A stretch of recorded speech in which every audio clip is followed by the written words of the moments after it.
3 days after coming back from New Orleans, she went down to see Jerry O'Connor and came back, and she was sniffling. I said, well, what's wrong?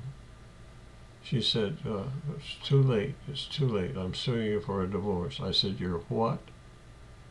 I couldn't believe my ears after all that I'd done. I didn't realize she'd been having an affair with Jerry. I was slow to learn about that. Anyway, they threw me out of my house. She had Jerry get a court order. They came down to World Drug Store. The sheriff came down there, handed me the papers, and threw me out of my house. I was shocked. I really didn't know what to do.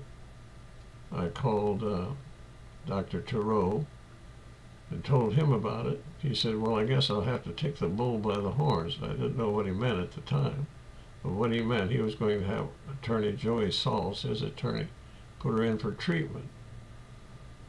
Well, when I heard that, I didn't want that to happen, because what would happen to a psychiatrist going in for treatment? That would wreck her profession. I had done nothing wrong. There's nothing. I had been a good, loving husband and done no harm to her. So I decided I better go out and talk with her. I went out and talked with her and said, Emma Sue, is there some way we can put this thing back together? And she said, yes, you need to go to the hospital. And I said, I need to go to the hospital? Yes. And that'll do it? She said, yes. I bet. The biggest mistake I made in my life.